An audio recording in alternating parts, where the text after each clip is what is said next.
नमस्कार दोस्तों, आप सभी का स्वागत है।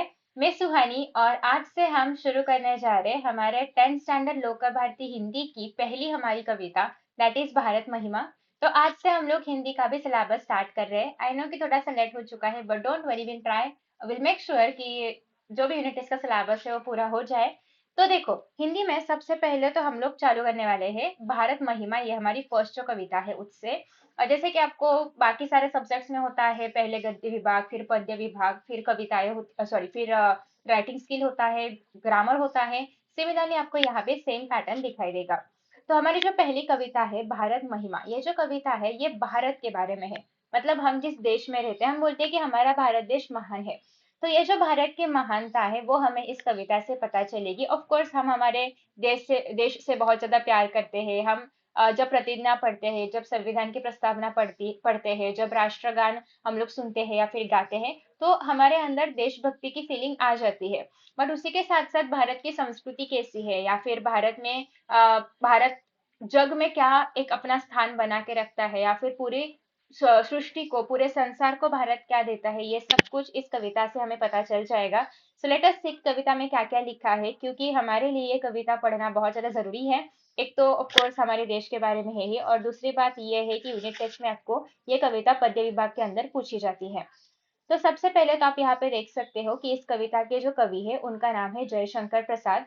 और इनका जन्म हुआ था 1890 में वाराणसी के अंदर। परिचय देखते हैं हम लोग कि जयशंकर प्रसाद जी जो है वो छायावादी युग के चार स्तंभों में से एक है।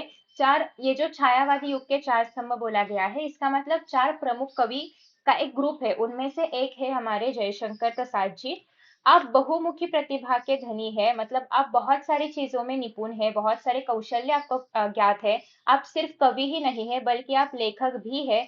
और साथ ही साथ आप नाटककार भी है, आप लेखक भी है, आप कवि भी है, आप कथाकार यानी कि आप कथा भी लिखते हैं, आप उपन्यास लिखते हो, तथा निबंधकार के रूप में भी आप प्रसिद्ध है। मतलब ये सारी उनकी जो गुण है, उनकी शैली है, वो यहाँ पे बताए हैं। उपन्यास यानी कि जो नॉवेल्स है वो लिखने वाले को हम उपन्यासकार बोलते हैं। कथा निबंध तो आपको पता ही है, निबंध यानी कि ऐसे लिखने वाले। तो आपकी रचनाओं में सर्वत्र भारत में गौरवशाली अतीत, ऐतिहासिक विरासत के दर्शन होते हैं। तो उनकी यह जो रचनाएं हैं, भले वो कथा लिखे, कादम्बरी लिखे, निबंध लिखे, जो कुछ लिखे, उनकी हर एक रचना में हमें भारत का गौरवशाली इतिहास पता चलता है। भारत के बारे में बेसिकली वो लिखते हैं कि हमारा कितना अच्छा इतिहास है, सुवर्ण काल था हमारा इतिहास, मतलब तो वो सब उनकी कविताओं या फिर उनकी रचनाओं से दिखाई दे देता है हमें। तो ये उनके बारे में थोड़ा सा परिचय है कि हमारे जो कवि है उनके बारे में। अब उन्होंने मुख्य उनकी जो भी प्रमुख कृतियां है, दैट इज झरना लिखा है उन्होंने, आंसू, लहर ये उनकी काव्य है। कामायनी ये उनका महाकाव्य है। स्कंदगुप्त, चंद्रगुप्त, ध्रुव स्वामिनी ये उनके ऐतिहासिक नाटक है, यानी कि हिस्ट्री से रिगार्डिंग जो भी उन्होंने लेखन किया है। प्रतिध्वनि, आकाशदीप, इंद्रजाल ये उनकी कहानी संग्रह है। और कंकाल, तितली, इरावती ये उनके उपन्यास यानी कि नॉवेल्स है। तो ये तो आपको एग्जाम में नहीं पूछा जाता है, बट क्योंकि आपको इन्फॉर्मेशन होनी चाहिए इसलिए हमने बता दिया है। नेक्स्ट है पद्य संबंधी, यानी कि ये जो अभी हम लोग पद्य पढ़ेंगे वो किसके बारे में है वो अभी हम लोग देखेंगे। सबसे पहले तो प्रस्तुत कविता में कवि ने अपने देश के गौरवशाली अतीत का सजीव वर्णन किया है। मतलब हमारे देश का जो गौरवशाली अतीत, अतीत यानी कि पास्ट, जो ग्लोरियस पास्ट है हमारे देश का, उसके बारे में आपको इस कविता में बताया गया है। कवि का कहना है कि हमें अपने देश पर गर्व करते हुए उसके प्रति अपना सर्वस्व निछावर करने के लिए हमेशा तत्पर होना चाहिए। तो बेसिकली कवि ये कहते हैं कि हमारा देश इतना महान है कि अगर हमें अपने देश को सब कुछ हमने अर्पण कर देना चाहिए। हमारे जैसे कि सोल्जर्स होते हैं, वो उनका जीवन तक देश की सुरक्षा के लिए दाव पे लगा देते हैं। सिमिलरली हम सबको भी अपने देश के लिए सब कुछ अर्पण कर देना चाहिए, निछावर कर देना चाहिए। तो लेट अस सी, अभी हम लोग देखेंगे अपनी कविता या फिर पढ़ेंगे अपनी कविता। हर एक स्टांजा को हम पढ़ेंगे, उसके जो भी डिफिकल्ट वर्ड्स है उनका मीनिंग समझेंगे, और साथ ही साथ पूरा स्टांजा का मीनिंग समझेंगे, और उसके रिगार्डिंग कुछ एग्जांपल्स में दे पाओ तो वो भी मैं आपको बता दूंगी। हिमालय के आंगन में उसे किरणों का दे उपहार, उषा ने हंस अभिनंदन किया और पहनकर हीरक हार। तो देखो अभी ये जो लाइन से ये क्या कहती है, आपको बहुत सारे ना यहाँ पे उपमा अलंकार दिखाई देगा अगर आपने मराठी में पढ़ा होगा तो बेसिकली हम लोग यहाँ पे क्या कर रहे हैं, जैसे कि इंग्लिश में मेटाफर और सिमिली होता है हमारा फिगर ऑफ स्पीच।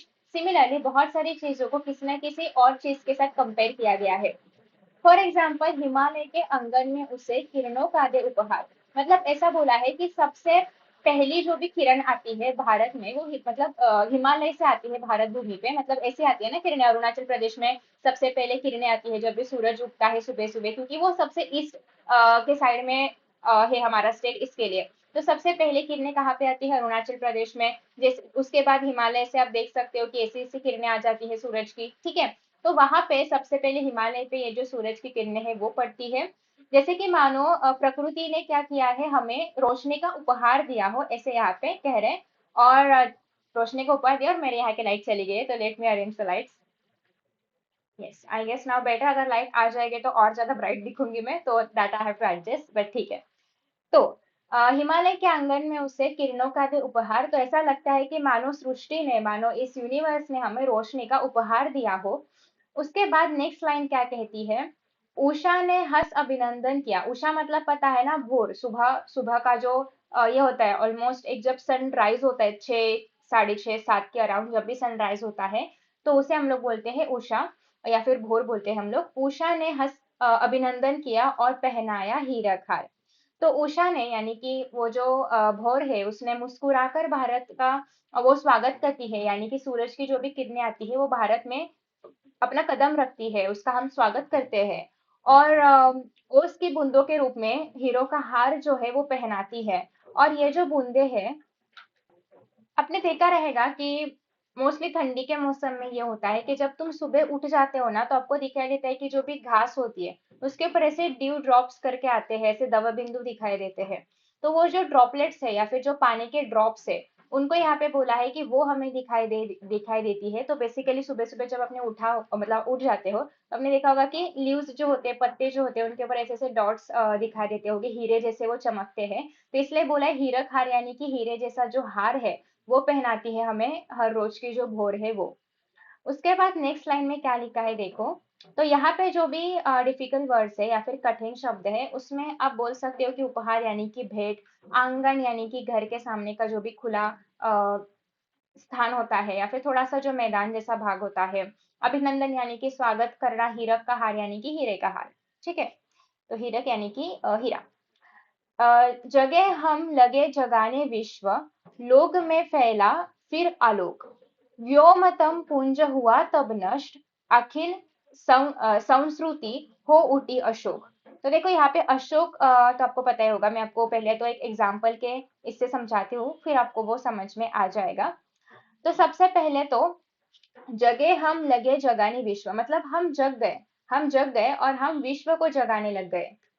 अभी जग गए मतलब क्या? तो यहाँ पे जग जाना मतलब क्या? ज्ञान पा लेना, या फिर अज्ञानता से ज्ञान की ओर जाना, वो है यहाँ पे जग जाना। मतलब सबसे पहले हमने ज्ञान प्राप्त किया, जैसे कि फॉर एग्जाम्पल जो जीरो की डिस्कवरी थी वो भी भारत में हुई, आर्यभट्ट जी ने की थी।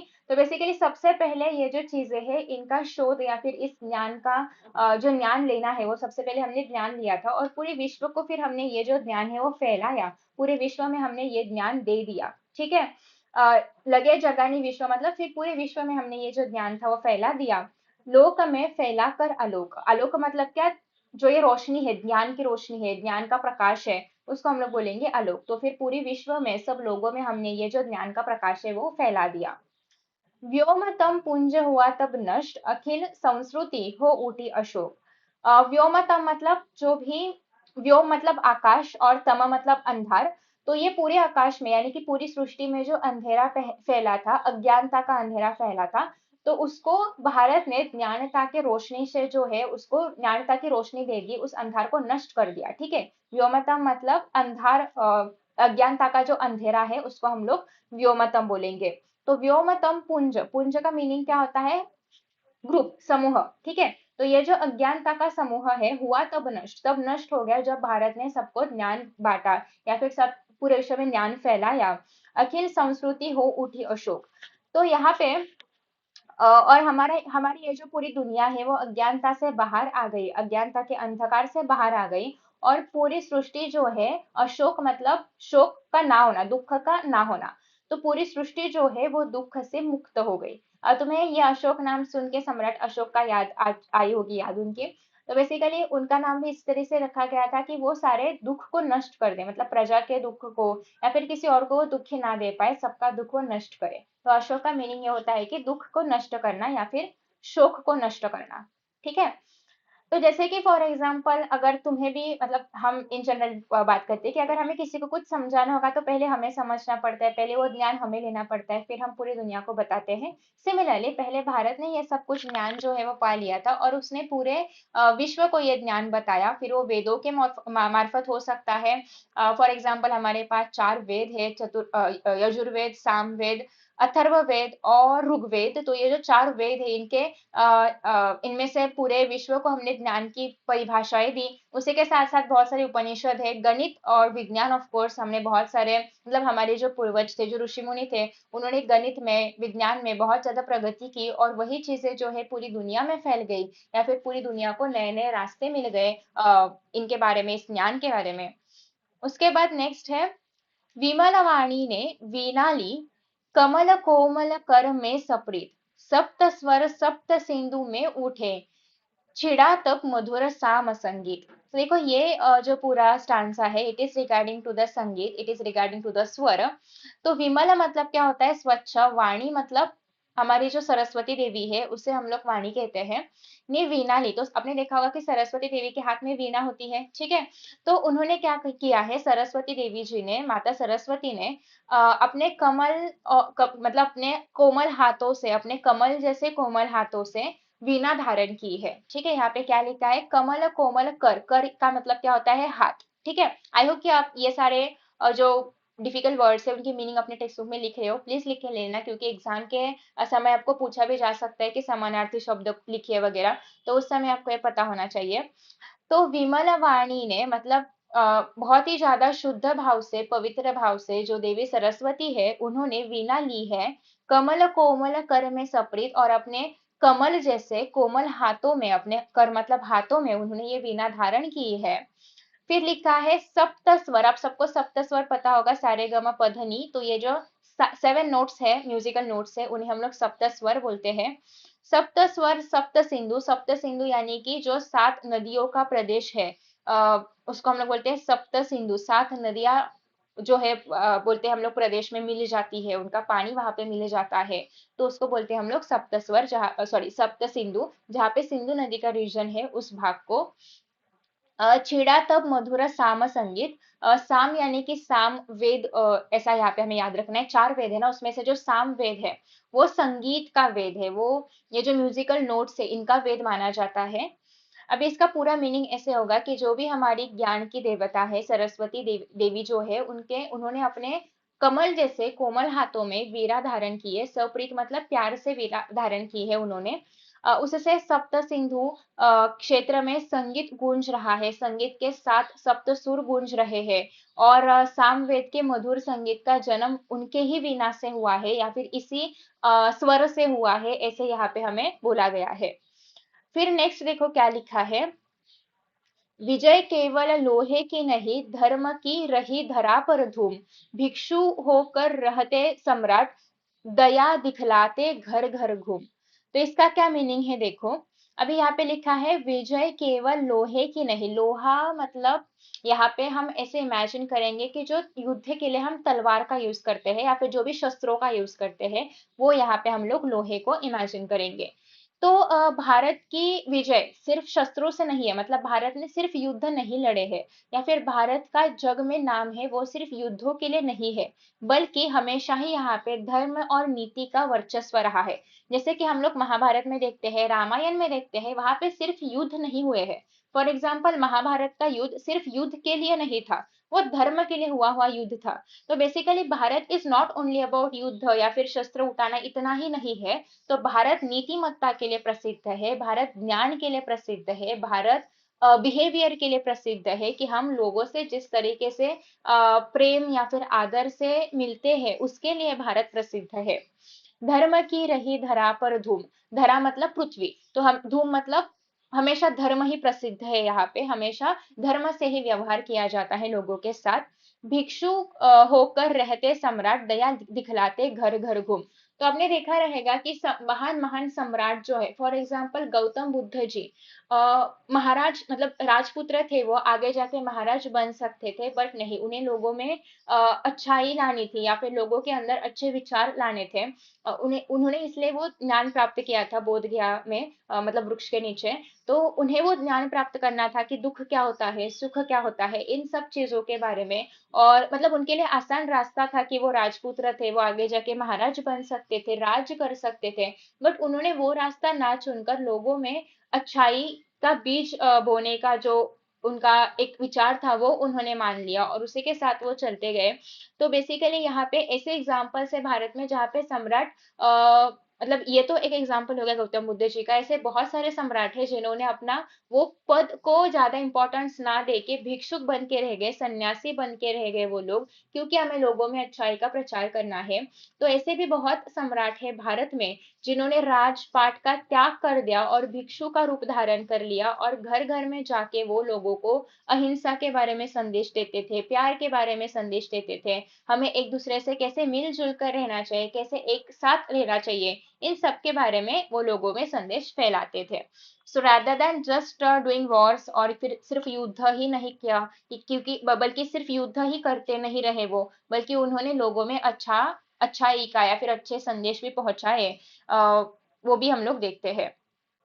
फिर देखो, नेक्स्ट है यहाँ पे घूम मतलब घूमना, धूम मतलब प्रसिद्ध होना या फिर बताना लोगों को कि धर्म की धरा पर है ये भारत।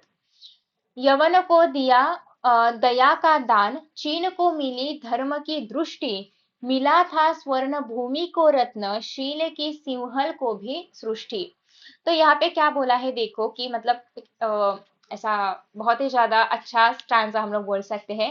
यवन मतलब जो यूनानी थे, जो विदेश से आक्रमण किया था, जिन्होंने, इसमें आप लोग ब्रिटिशर्स लो, पोर्चुगल वाले जो आए थे उनको लो। सो बेसिकली जिन्होंने भी, जो भी विदेशी थे जिन्होंने भारत के ऊपर आक्रमण किया, जिन्होंने भारत को हानि पहुंचाई, लूट लिया जिन्होंने भारत को, उनको भी हमने दया से माफ कर दिया, उनको भी हम लोग जीवन दान दे दिया। हमने ऐसे थे क्या जितने भी पोर्चुगल या जितने भी ब्रिटिशर्स हमारे इंडिया में आए थे, हमने सबको मार दिया क्या? तो नहीं, हमने उनको दया का दान दे दिया, हमने उनको छोड़ दिया। ठीक है।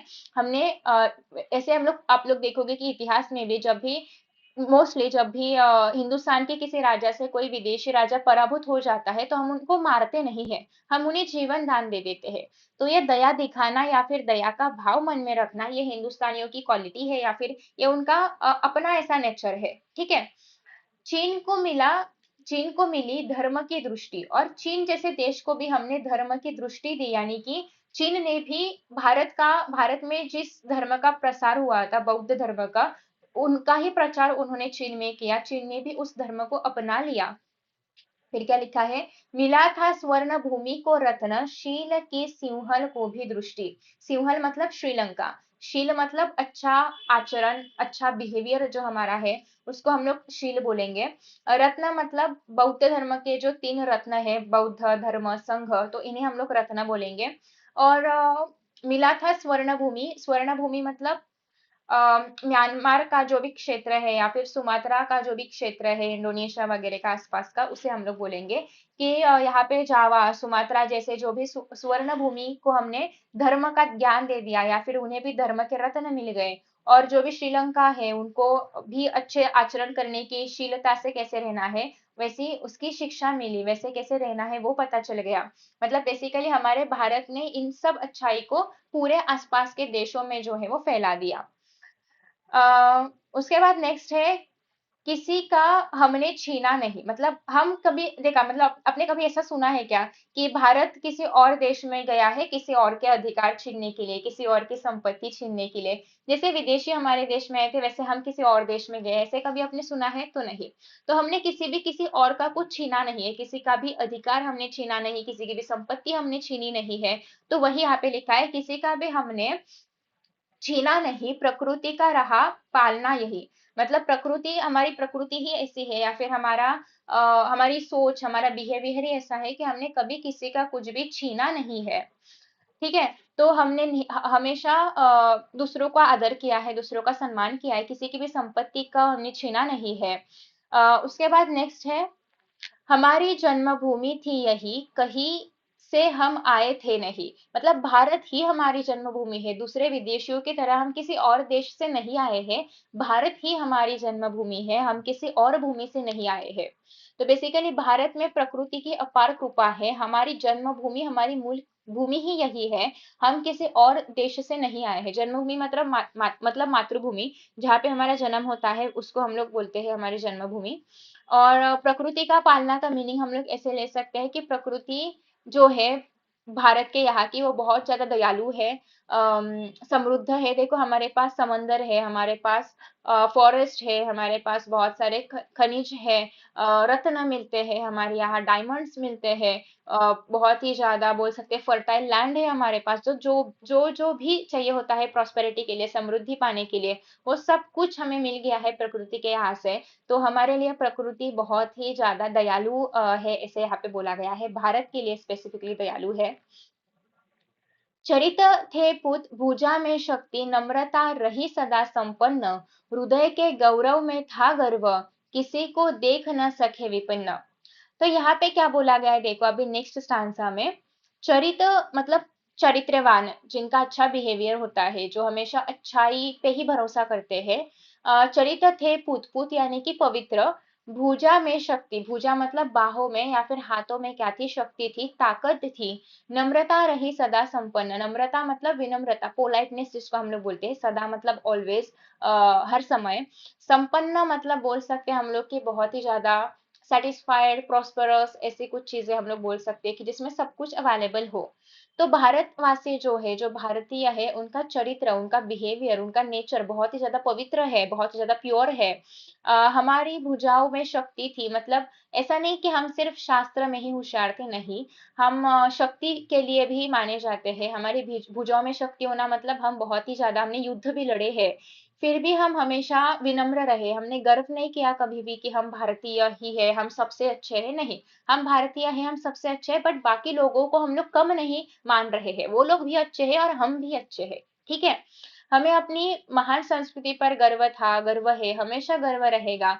और लेकिन किसी को भी जब भी हम लोग दुखी देखते हैं, विपन्न मतलब दुखी, किसी को देख ना सके, विपन्न मतलब हम कभी भी किसी को दुखी नहीं देख सकते हैं। हमें हमेशा हम दूसरों की हेल्प करने की कोशिश करते हैं कि ताकि कोई दुखी ना रहे, कोई भी किसी भी दुख से पीड़ित ना रहे, विपन्न यानी कि दुखी रहना, दुख ना हो।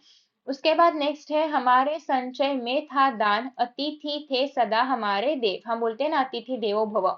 वचन में सत्य, हृदय में तेज, प्रतिज्ञा में रहती थी टेव। तो बेसिकली हमें यहाँ पे बोला गया है कि मतलब हम हमेशा ही दान में बिलीव करते हैं, मतलब दान देना, इन सब चीजों में हम हमेशा से बिलीव करते हैं। हम हमेशा ही गरजमंदों को मदद करना, इसको मानते हैं, या फिर मतलब मदद करना ही हमारा धर्म है, ऐसा हम लोग मानते हैं। और हम धन केवल मतलब हमारी ख्वाहिशें पूरी हो तो वो तो इसके लिए हम धन इकट्ठा करते ही है, बट हम दान देने के लिए भी धन इकट्ठा करते हैं। हम बहुत ही ज्यादा मतलब हमारे जो भी अतिथि आते हैं हमारे घर में, हम उन्हें भगवान के स्वरूप मानते हैं, हम उनकी सेवा करते हैं, उनकी खातिरदारी करते हैं, उन्हें क्या चाहिए क्या नहीं चाहिए सब कुछ हम देख लेते हैं। हमारे वचनों में सत्यता है, हमारे हृदय में तेज है, और हमारी जो अपनी प्रतिज्ञा है उन पर हम कायम रहते हैं। मतलब आपने देखा रहेगा कि इवन महाभारत में भी इतना सब कुछ हो गया था, बट फिर भी भीष्म जो है, महामहिम भीष्म, तो वो हमेशा ही अपने प्रतिज्ञा पे अड़े रहे, उन्होंने कभी भी अपनी प्रतिज्ञाओं के खिलाफ नहीं गए। वो तो हम इतने अपने दिए हुए शब्द के बारे में होते हैं, दृढ़ होते हैं कि हमें ऐसा होता है कि मैंने अगर ये बोल दिया तो ये होना ही चाहिए, मैं ये करूंगा ही, ये प्रतिज्ञा हम लोग लेते हैं।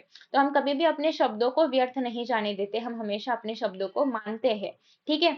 तो यही यहाँ पे बोला गया है। फॉर एग्जाम्पल आपको पता रहेगा राजा हरिश्चंद्र, जो कि सत्य के राजा माने जाते हैं, उन्होंने हमेशा सत्य ही बोला। उनकी प्रतिज्ञा थी कि वो हमेशा सत्य ही बोलेंगे, और उन्होंने कभी भी उनकी प्रतिज्ञा तोड़ी नहीं।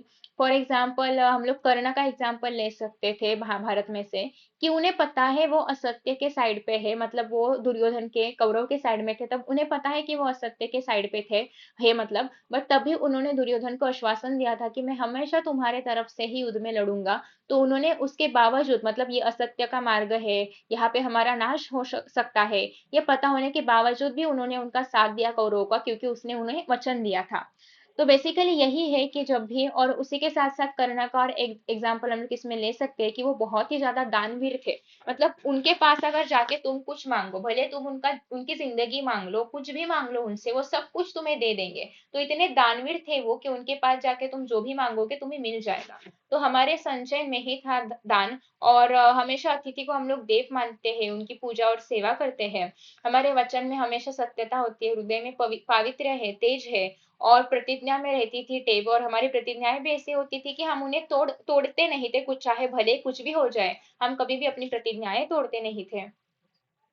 उसके बाद नेक्स्ट है, वही है रक्त, वही है देश, वही साहस है वैसा ज्ञान, वही है शांति, वही है शक्ति, वही है दिव्य आर्य संतान। तो यहाँ पे क्या बोला है कि वही है रक्त, मतलब हम सबका रक्त अभी भी वही है।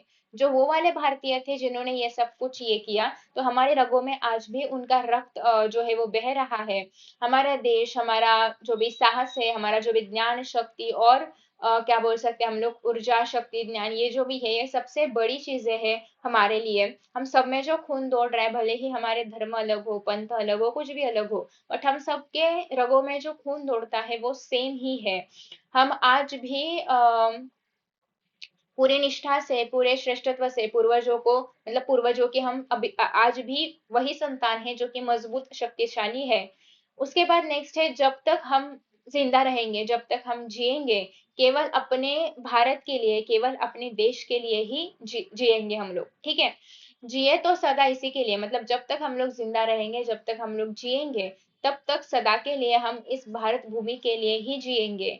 यही अभिमान रहे या हर्ष, निछावर कर दे हम सर्वस्व, हमारा प्यारा भारतवर्ष। तो हमारी यही इच्छा है या फिर हमारा यही मानना है कि हम भारत के लिए सब कुछ निछावर कर दे, हमारा सारा सुख दुख सब कुछ हम भारत के लिए दे दे। और मतलब यदि किसी की जरूरत पड़े तो हम हमारे भारत, मतलब प्रिय भारत देश से सहर्ष हम लोग उससे कुछ भी मांग सकते हैं, उसको हमारी जिंदगी तक हम न्यौछावर कर सकते हैं। तो इस तरीके से ये कविता है। फॉर एग्जाम्पल जैसे कि आप लोग देखते हो, भरत सिंह हो या फिर और जो भी फ्रीडम फाइटर्स थे, चंद्रशेखर आजाद वगैरह, तो उन्होंने अपनी प्राणों की परवाह नहीं की, बल्कि अपने देश की परवाह की, अपनी मातृभूमि की परवाह की, और उन्होंने हंसते हंसते अपने प्राण तक न्यौछावर कर दिए। तो यही यहाँ पे बोला गया है कि हमें एक ऐसा नागरिक बनना है जो अपने अपने देश के लिए सब कुछ देने के लिए तैयार हो, और अपने देश के लिए ही जिए। बेसिकली ऐसे नागरिक हमें तैयार करना है, ऐसे लोग हमें तैयार करने हैं, ऐसी युवा पीढ़ी हमारे साथ होनी चाहिए। तो इस तरीके से ये पूर्ण कविता थी। आई होप कि आपको समझी रहेगी। आपको ये कैसी लगी है मुझे जरूर बताना। और उसी के साथ साथ आपको अगर पता होगा तो ये देखो, 5th से 8 के लिए वॉरियर्स बैच है, और इसी के साथ साथ आप यहाँ पे देख सकते हो। तो नेक्स्ट है आप सबके लिए अजिंक्य बैच, जो कि 10th स्टैंडर्ड के बच्चों के लिए है, 127 के लिए। तो ये फ्री बैच है, और यूट्यूब पे हर रोज लाइव सेशन आप देख पाओगे। लाइव सेशन होते हैं इसके। तो ये सारे बैचेस तो है ही, और उसी के साथ साथ आप यहाँ पे देख सकते हो कि वेदांतु के जो बहुत सारे ऑफलाइन सेंटर्स है, उनको भी आप अभी विजिट कर सकते हो। अगर आपके आसपास ये कोई सेंटर्स है तो आप वहाँ पे जा सकते हो। उसी के साथ साथ 10th के स्टूडेंट के लिए हमारी जो पेड बैच है, दैट इज स्कॉलर्स बैच, जो कि 10th के लिए है। तो इसके रिगार्डिंग जो भी डिटेल्स रहेंगे वो आपको नीचे जो डिस्क्रिप्शन बॉक्स है वहाँ पे मिल जाएंगे। उसी के साथ साथ आईवीसैट जैसे बहुत सारे टेस्ट होते हैं वेदांतु के, तो वो भी आप दे सकते हो। तो चेकआउट कर लेना, इन सब की लिंक्स नीचे अवेलेबल है। और जैसे कि आपको पता है, ये जो स्कॉलर्स बैच है इसके अंदर सारे सब्जेक्ट्स पढ़ाए जाते हैं, जिसमें जो लैंग्वेजेस है हिंदी, मराठी एंड संस्कृत, वो मैं पढ़ाती हूँ। और बाकी सारे टीचर्स अपने अपने सब्जेक्ट्स जो है वो पढ़ाते हैं। आप उसके बारे में भी इंफॉर्मेशन देख सकते हो, जो कि अवेलेबल है बैचेस के अंदर। तो अगर आपको चाहिए तो इन बैचेस को जरूर बाय कर सकते हो आप। और इसी के साथ साथ अगर आपके पास कुछ भी डाउट हो रिगार्डिंग टू दिस कविता, या फिर और भी जो भी हमारे पास सिलेबस है हिंदी का उसके बारे में। और हाँ, जैसे कि आपको पता होगा, ये हिंदी 100 मार्क्स, मतलब जो भी 80 मार्क्स का हमारा पेपर होता है, +20 जो भी आपको इंटरनल्स मिलते हैं, तो उनके लिए हिंदी लोक भारती है। तो आगे से जब भी आपको लोक भारती में बताऊंगी, तो ये पूरा जो हमारा 100 मार्क्स का पेपर होता है उनके लिए, क्योंकि लोकवाणी जो है वो 50 मार्क्स का जो पेपर होता है उनके लिए होती है। तो एग्जैक्टली आज हमने भारत महिमा इस कविता के बारे में देखा है।